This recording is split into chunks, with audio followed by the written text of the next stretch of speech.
University మంచి భవిష్యత్తు కోసం తెలుగు విద్యార్థులు ఇష్టపడే university. Call 9059052378 9059052379. Welcome to I dream. నేను మీ సురేఖ. కంటి మసక సమస్యతో చాలా మంది బాధపడుతూ ఉన్నారు. అయితే ఇది తగ్గాలి అంటే ఇంట్లోనే ఎలాంటి రెమెడీస్ పాటించాలి ఇవాళ తెలుసుకుందాం. ఈరోజు మనతో పాటు ఉన్నారు ప్రముఖ నాన్ సర్జికల్ ఆయుర్వేదిక్ డాక్టర్, సురక్ష ayurvedic clinic founder doctor Purna Rajeshwari గారు. వారితో మాట్లాడదాం. నమస్కారం అండి. నమస్తే అమ్మా. ఎలా ఉన్నారు? బాగున్నామ్మా, థ్యాంక్ యూ. అమ్మ, జనరలీ ఏంటి అంటే ఇప్పుడు కంటి మసక బారిపోయింది, బారిపోతుంది, మసకగా కనిపిస్తుంది అంటున్నారు. ఆపరేషన్స్ వరకు వెళ్తూ ఉన్నారు. అయితే ఈ సమస్య బారిన పడకుండా ఉండాలి అంటే ఎలాంటి జాగ్రత్తలు తీసుకోవాలంటారమ్మా ఒక ఆయుర్వేదిక్ డాక్టర్గా మీరు? అంటే కంటి గురించి సర్వేంద్రియాణం నయనం ప్రధానం అంటాం కదమ్మా.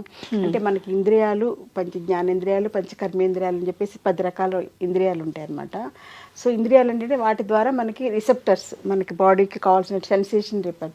ఇది ఐస్ ఉన్నాయనుకోండి, చూపు చూడడం వల్ల మనకి చాలా నాలెడ్జ్ వస్తుంది, చెవులు వినడం వల్ల చాలా నాలెడ్జ్ వస్తుంది. మాస్టర్ చెప్పే పాఠాలన్నీ చెవుల్లో నుంచి కదా ఉంటాం. అలాగే నాలుక ద్వారా టేస్ట్ తెలుస్తుంది, చర్మం ద్వారా స్పర్శ, ఇలా అన్ని జ్ఞానేంద్రియాలు కర్మేంద్రియాల వల్ల మనకి రిసెప్టర్స్ అన్నమాట, బాడీలో మనకి నాలెడ్జ్ని క్రియేట్ చేసేవి అవి. సో వాటిల్లో సర్వేంద్రియాణం నయనం ప్రధానం అంటాం. అంటే ఈ 10 రకాల ఇంద్రియాల్లో కళ్ళు చాలా ముఖ్యమైన. కళ్ళు ఒక్క చూపు చూస్తే మొత్తం నాలెడ్జ్ వచ్చేస్తుంది కదా. ఒక్కసారి కళ్ళు మూసుకుంటే అసలు ఏం కనపడదు, దేవుడు తప్పించి ఆ దైవత్వం శక్తి తప్పించి ఇంకా వేరే ఏం కనపడదు మనకి. సో అందుచేత ఏంటంటే కళ్ళని చాలా జాగ్రత్తగా కాపాడుకోవాలి. అది ఏంటంటే మనకి దురదృష్టం అనుకోవాలి. మనం చాలా అభివృద్ధి చెందుతున్నాం అంటే అసలు ఎంత నాలెడ్జ్ అంటే సో మచ్ ఆఫ్ నాలెడ్జ్ మనకి తెల్లారేసరికి వచ్చేస్తుంది. ఫోన్స్ ద్వారా కానీ, లేకపోతే టీవీ ద్వారా కానీ, న్యూస్ పేపర్ ద్వారా కానీ సో మచ్ ఆఫ్ నాలెడ్జ్ వచ్చేస్తుంది. అంటే మోర్ దెన్ సఫిషియెంట్ నాలెడ్జ్ అనమాట. సో అందులో కళ్ళతోటి ఎక్కువగా మనం నాలెడ్జ్ని, పేపర్ చదవాలన్నా కళ్ళే చూస్తాం, టీవీ చూడాలన్నా కళ్ళే అవసరం, నెట్లో ఏది ఇన్ఫర్మేషన్ కావాలన్నా కానీ, సెల్ ఎక్కువ వాడాలన్నా కూడా కళ్ళే ముఖ్యం అనమాట. సో అందుచేత మనకు తెలియకుండా కళ్ళని ఎక్కువగా ఉపయోగించడం అనేది ఫస్ట్ ఫ్యాక్టర్. సో మనకి ఏంటంటే ఎందుకు ఇలాగ అవుతుంది కళ్ళు మసకబారటం అనే దాంట్లో కంటిని ఎక్కువ ఉపయోగించడం, ఏదైనా అతిగా మనం వాడితే అది డ్యామేజ్ అవ్వడం సహజంగా. దేనికైనా దాని లిమిట్స్ దానికి ఉంటాయి. సో మనం టేస్ట్ బాగుంది కానీ ఎక్కువ తినేసేస్తే అది డైజెస్ట్ చేయలేక పొట్ట ఎలా అయితే ఇబ్బంది పడి పైకి కిందకి వెళ్ళిపోయి వాంతులు అయిపోయి మోషన్స్ అయిపోయి నానాగందరగోళాలు అవుతాయి. ఎలాగో కళ్ళు కూడా ఎక్కువ వాడడం వలన ఆ రిస్క్ ఉంటుంది.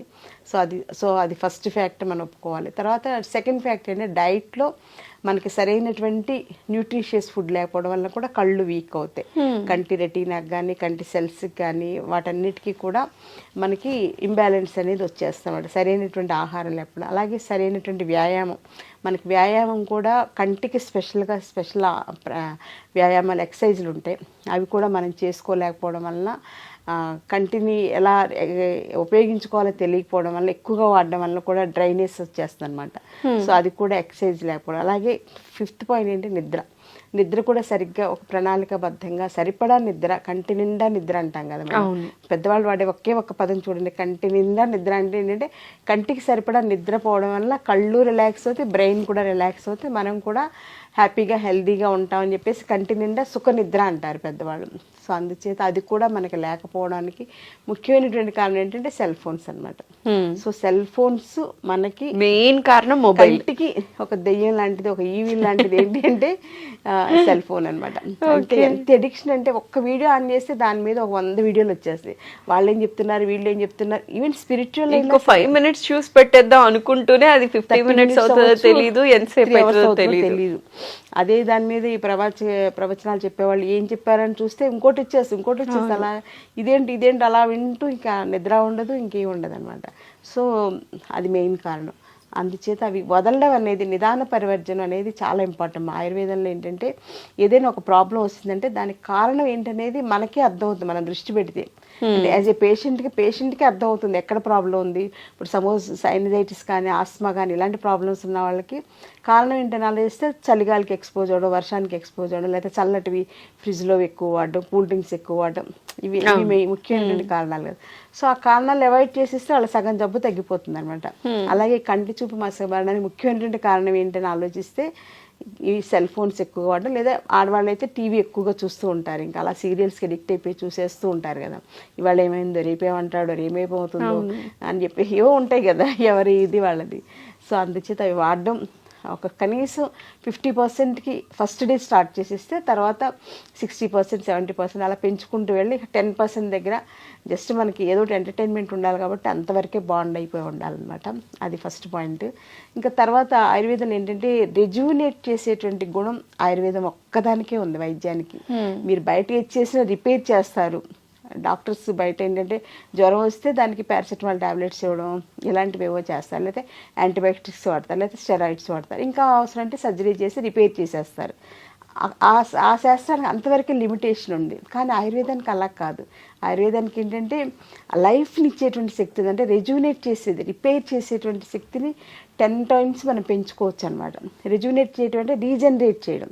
కంటి సెల్స్ ఇప్పుడు మనకి ఇవి రెటినా సంబంధించిన సెల్స్ అని చెప్పేసి, లేకపోతే లెన్స్లో డ్యామేజ్లని, ఇవన్నీ కూడా మళ్ళీ మన సెల్స్ని రెజ్యూనేట్ చేసే శక్తి ఆయుర్వేదంలో ఉండేటువంటి మెడిసిన్స్ కానీ ఆయుర్వేద పంచకర్మ ట్రీట్మెంట్స్ కానీ ఆ శక్తి ఉంది. కాబట్టి మా దగ్గర ఇప్పుడు మయోపియా, కంటి చూపు మసబారంతో వస్తుంటారు కదా, లాంగ్ సైట్, షార్ట్ సైట్ అని, వాటిని కూడా మేము ఆయుర్వేదిక్ పంచకర్మ ట్రీట్మెంట్స్ తోటి అక్షి తర్పణం అని, ఆస్టియోతనం అని, నస్యకర్మ ఇలా రకరకాల ప్యాకేజెస్ ఉంటాయి. వాళ్ళకి వాళ్ళ స్టేజ్ని బట్టి ప్యాకేజ్ తోటి సెట్ చేస్తే పిల్లలకి చిన్నప్పుడు ఇంత సోడా బుద్ధి అద్దాలతో తిరుగుతూ ఉంటారు కదా 6th class 7th class, వాళ్ళకు కూడా మనం అద్దాలు మాన్పించేయచ్చు అనమాట. కండిషన్స్ అప్లై ఏంటంటే వాళ్ళు సెల్ ఫోన్స్ వాడకూడదు, పుస్తకాలు చదువుకోవచ్చు, స్కూల్లో బుక్స్ చదువుకోవచ్చు, కానీ సెల్ ఫోన్స్ వాడడం, టీవీ 100%. అప్పట్లో పాత రోజులన్నీ టీవీ చూడొద్దని చెప్పేవాడు. ఇప్పుడు ఏంటంటే కంపల్సరీగా సెల్ ఫోన్ వాళ్ళకి లేకుండా చేసి మనం ayurvedic line of treatments plan చేస్తే మయోపియా లాంటి ప్రాబ్లమ్స్ తగ్గించవచ్చు. అలాగే పెద్దవాళ్ళకి వచ్చేటువంటి మ్యాక్సిలరీ డీజనరేషన్ అని చెప్పేసి, ఇంకా డయాబెటిక్ రెటినోపతి అని చెప్పేసి, తర్వాత ఐస్ కూడా స్పెషల్గా ఆటోఇమ్యూన్ డిజార్డర్స్ వస్తున్నాయి, రెటినైటిస్ పిగ్మెంటోజా అని చెప్పేసి, ఇలాంటివి కూడా మనం ఆయుర్వేదిక్ లైన్స్లో రెజ్యూనేట్ చేసేలాగా, మళ్ళీ రీజనరేట్ చేసేలాగా సెల్స్ని, బాడీని కూడా, అంటే కంటి సెల్స్తో పాటుగా బాడీని కూడా రీజనరేట్ చేయాలి మనం. కంటిలో ఒకటే బాగు చేస్తే సరిపోదన్నమాట. కొన్ని కేసులకి శరీరంలో ఉండేటువంటి మిగిలినటువంటి సిస్టమ్స్ డీజనరేషన్ కూడా రీజనరేషన్ చేసేలాగా ఆయుర్వేదిక్ లైన్స్ బ్రహ్మాండంగా చేసుకోవచ్చు. సో అంటే ఆయుర్వేదం అనేది ఏదో చిట్కా వైద్యమో లేకపోతే ఏదో చిన్న మందులు వాడేస్తే సరిపోతుంది అనేది ప్రివెంటివ్ కేర్లోకి వస్తుంది. గృహ వైద్యంగా ప్రివెంటివ్ కేర్గా మనం అలా చేసుకోవచ్చు. కానీ అట్ ది సేమ్ టైం ఎంత బ్యూటిఫుల్ ప్రాబ్లం అయినా సరే అంటే అసలు నా జీవితం నాకు 81లో ఆయుర్వేదం నా జీవితంలోకి ఎంటర్ అయింది. నేను 81లో మెడిసిన్ జాయిన్ అయ్యాను. మా బ్యాచ్ నుంచి ఎంసెట్లో ఎంట్రన్స్ పెట్టేసి సెలెక్షన్ అనేది స్టార్ట్ చేశాను. ఆ రోజు నుంచి ఇప్పుడు 2024 అంటే మోర్ దెన్ నియర్లీ 45 years అయిపోయింది. ఇంకా నాకు ఆయుర్వేదం నేర్చుకోవాలి, ఇంకా దాని మీద రీసెర్చ్ చేయాలి, ఇంకా పేషెంట్స్కి ఏదో చేసేసేయాలి, ఆయుర్వేదం వల్ల మంచి రిజల్ట్ ఇవ్వాలి, బెస్ట్ రిజల్ట్ ఇవ్వాలి, అన్నీ తగ్గించేసేయాలి, అంటే అనారోగ్య సమస్యలతో ఎక్కువ మంది బాధపడకూడదు చేసేయాలంటే including cancer. So autoimmune disorders కానీ ఇంక్లూడింగ్ క్యాన్సర్ అనేవి భయంకరమైనటువంటి వ్యాధులు, డయాబెటీస్ కన్నా చాలా పెద్ద ప్రాబ్లమ్స్ అన్నమాట. ఇప్పుడు వాటికి కూడా నేను ఆయుర్వేదిక్ లైన్స్లో బ్రహ్మాండంగా చేస్తాను. అలాగే సెరిబ్రల్ పాలసీ పిల్లలు, నడవలేని పిల్లలు, మాటలు రాని పిల్లలకు కూడా మంచి మంచి ట్రీట్మెంట్స్ తోటి 3 to 6 monthsలో నార్మల్ చైల్డ్ అవుతున్నారు. సో ఇలా రిజోనేట్ చేసేది, రీజనరేట్ చేసేది, డీజనరేషన్ తగ్గించేటువంటి వైద్య వ్యవస్థ ఏది అంటే ఆయుర్వేదం. సో ఎందుకంటే అది దైవానికి సంబంధించిన వైద్యం కాబట్టి, దేవలోకంలో ఉన్నటువంటి వైద్యాన్ని భరద్వాజ మహర్షి మన భూమి మీద తీసుకొచ్చారు. అంత గొప్ప శాస్త్రం కాబట్టి అందులో అంత వైబిలిటీ ఉంది. ఇన్ని 5000 సంవత్సరాలైనా ఛాలెంజింగ్గా ఇప్పటికీ బ్రహ్మాండంగా చేస్తున్నాం, సర్వైవ్ అవుతున్నాం. ఇప్పుడు మళ్ళీ మనకి గవర్నమెంట్ మోడీ గారి సపోర్ట్ చాలా బాగుండటం వల్ల ఆయుర్వేదానికి గోల్డెన్ పీరియడ్ ఆఫ్ ఆయుర్వేద అనేది ముందు నా కళ్ళకైతే బాగా కనిపిస్తుంది. సో కంటి చూపు మీరు అడిగినట్లుగా మసకబారడం, వీటికి సింపుల్ రెసిపీస్ ఇంట్లో చేసుకునేది ఏంటి అనేది మనం గృహవైద్యంగా కూడా కొన్ని చెప్పాలి. ఎందుకంటే అవి పాటిస్తేనే వాళ్ళకి దాని మీద నమ్మకం అనేది కలుగుతుంది. అందుచేత దానికి ఏంటంటే రోజు పొద్దున్నే ఉసిరి చూర్ణం ఒక 1/2 స్పూన్ ఉసిరి చూర్ణం తీసుకుని అందులో కొంచెం తేనె కలుపుకొని పొద్దున్నే పరగడుపున నోట్లో 4కి అప్లై చేసుకుని నెమ్మదిగా చప్పరిస్తూ మింగేసేయాలి. ఉసిరి చూర్ణం అనేది చాలా ఇంపార్టెంట్ అమ్మ. అలాగే ఉసిరి సిరప్ అని బయట దొరుకుతుంది, అదైతే 1000sలో ఉంటుంది, వేస్ట్ అంత డబ్బులు ఖర్చు పెట్టడం. ఉసిరికాయలు దొరికే సీజన్లో మనమే ఎండబెట్టుకుని ఉసిరి చూర్ణం తయారు చేసుకోవచ్చు, లేదా మార్కెట్లో దొరికేదైనా కొంతవరకు ఓకే. అది సింపుల్, ఈజీ అనమాట. అలాగే గుంటగలగరాకు ఉంటుంది కదా మనకి, పాత రోజుల్లో గుంటగలగరాకు పొలాల్లో నుంచి తెచ్చుకుని చక్కగా పచ్చడి చేసుకునేవాళ్ళు, అలా మనం ట్రై చేయొచ్చు. గుంటగలగరాకు పచ్చడి తినలేమంటే అందులో నేనైతే కొంచెం గోంగూర కూడా వేసేసి పచ్చడి చేస్తాను అనమాట. గుంటగలగరాకు గోంగూర కలిపి పచ్చడి అయితే పిల్లలు కూడా, మా అబ్బాయి కూడా హ్యాపీగా తినేస్తాడు. మా అబ్బాయికి ఎలా మంచి ఫుడ్ పెట్టాలని నేను మ్యాక్సిమం ట్రై చేస్తున్నాను. ప్రతి తల్లికి అది కోరిక కదా. నెక్స్ట్ థర్డ్ పాయింట్ ఏంటంటే, ఇంకా కళ్ళను కూడా ఉసిరికాయ నీళ్ళతోటి కడుక్కోవడం. ఉసిరికాయలు రాత్రిపూట నీళ్ళలో నానబెట్టేసి తీసుకుని ఉంచుకుని ప్రొద్దున్నే లేచినంటే మనం ఎలా అయితే టంగ్ క్లీన్ చేసుకుంటాం అలాగా కళ్ళని ఉసిరికాయ నీళ్ళతో కడుక్కుంటే ఇక్కడ ఉండేటువంటి బ్యాడ్ ఇదంతా కూడా బయటకు వచ్చేస్తుంది. అలాగే రాత్రిపూట పడుకునేటప్పుడు కొంచెం చల్లటి కర్చీఫ్ని నీళ్ళలో ముంచి దాన్ని ఇలా కంటి మీద వేసుకోవడం వల్ల కంటి మీద ఏంటంటే వేడి ఎక్కువ ఉంటుంది. కంట్లో ఆలోచక పిత్తం అని మనకు 5 రకాల పిత్తాలు ఉంటాయి శరీరంలో.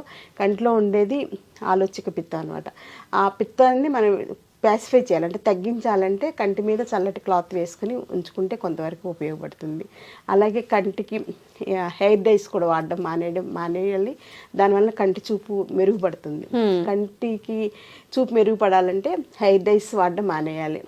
సో హెయిర్ డైస్ వల్ల అంత సైడ్ ఎఫెక్ట్స్ ఉన్నాయి కాబట్టి అది కూడా కేర్ తీసుకోవాలి. అలాగే షాంపూస్ కూడా మంచివి కాదు, ఇప్పుడు కెమికల్ బేస్డ్ కాబట్టి కుంకుడుకాయలతోటి తలస్నానం చేయడం ఇలాంటివన్నీ కేర్ తీసుకోవాలి.